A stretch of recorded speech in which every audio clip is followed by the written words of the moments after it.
Welcome to Byte-Sized Tech. Today, we're diving into a pretty chilling evolution in cyber attacks. I mean, we all know the basics, right? Beware of suspicious emails, don't click on sketchy links. But what happens when the threats aren't hiding in some dark corner of the internet? What if they're waiting for us in the very places we've been taught to trust? So here's what we're going to cover. First, we'll kick off with the absolutely heartbreaking story of a gamer who was betrayed by a platform he trusted.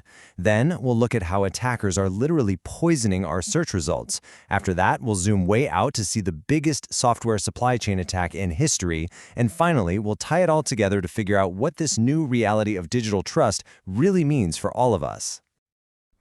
All right, let's start with a story that's, well, honestly, it's just awful.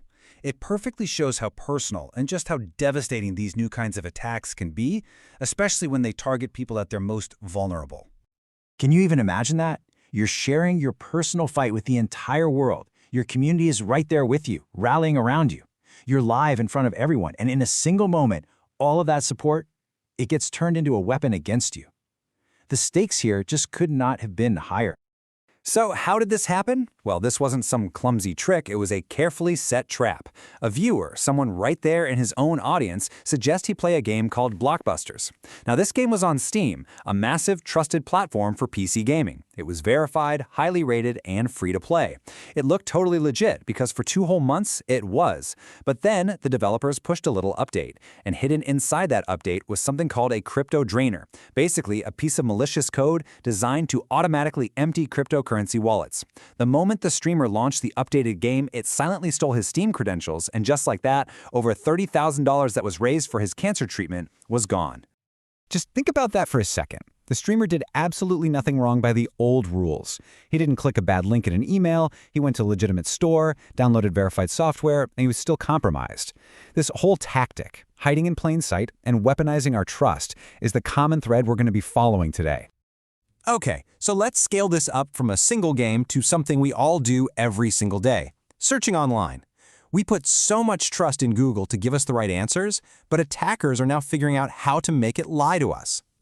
And the technique they use is called SEO poisoning. Attackers are basically gaming the system. They use all the same optimization tricks that legitimate businesses use, but their goal isn't to sell you a product. It's to push their malicious websites right to the very top of your search results. And they're banking on a simple fact. Most of us, we almost always click one of those first few links. So here's a real-world example of how it works, using a piece of malware called the Atomic Info Stealer. Picture this. You search for a completely legitimate program, like the password manager, LastPass. You see a link right at the top of the page that looks official, and you click it. It takes you to a GitHub repository. Now, GitHub is another super trusted platform. It's home to millions of software projects. The page gives you a simple command to copy and paste into your terminal. For developers and a lot of tech-savvy users, this is a totally standard way to install software. It looks harmless, but that one little command downloads and runs the malware, infecting your whole system. You're starting to see the pattern here, right? First, it was the Steam game store. Now it's the top of Google's search results and the open source hub at GitHub. Attackers are cleverly inserting themselves into these trusted pathways that we all use to navigate the internet and get our software. They are exploiting our habits and our fundamental faith in these systems. So far, we've been looking at attacks that hit individual users. But what happens when this strategy is scaled up to target the very foundation of the software we all use? Well, that brings us to what is now the largest software supply chain attack of all time. 526. Just let that number sink in for a minute. This isn't one game or one bad search result. This is a worm that burrowed its way into over 500 different software packages. These are the digital building blocks, the Legos that developers use to create the apps we use every day. And it didn't stop there. The worm, which they call Shai-Hulud, automatically created almost 700 malicious libraries on GitHub, and its one goal was to systematically steal developer credentials and secrets. We're talking passwords, access keys, the whole shebang, from anyone who happened to use them. Now, to put this all into perspective, the previous record holder for the largest supply chain attack was a huge deal in the security world. This Shai-Hulud worm didn't just break that record, it completely shattered it. And get this, it did it in less than a week. That shows you just how fast these threats are accelerating in scale and sophistication. It's kind of scary. So who actually got hit by this? Well, thousands of projects and developers. But here's the truly shocking part, the real kicker. The worm even managed to infect 17 packages belonging to CrowdStrike, one of the world's leading cybersecurity firms. When the experts themselves get hit, this problem runs really, really deep. So we've looked at a targeted attack on a gamer, a huge campaign using poisoned search results, and now a historic attack on the software supply chain itself. So, what does this all mean for us? Where do we go from here?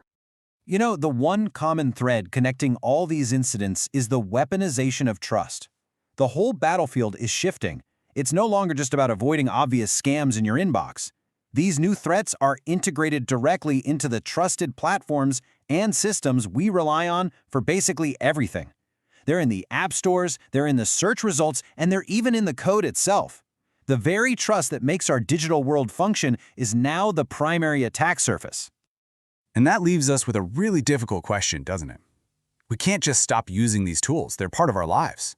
So in a world where verify doesn't always mean safe and a top search result can actually be a trap, our vigilance just has to evolve. It really means we need to adopt a healthier skepticism, even towards the platforms we trust the most, and probably think twice before we click, install, or copy-paste anything. If you enjoyed this episode, please like, comment, share, and subscribe.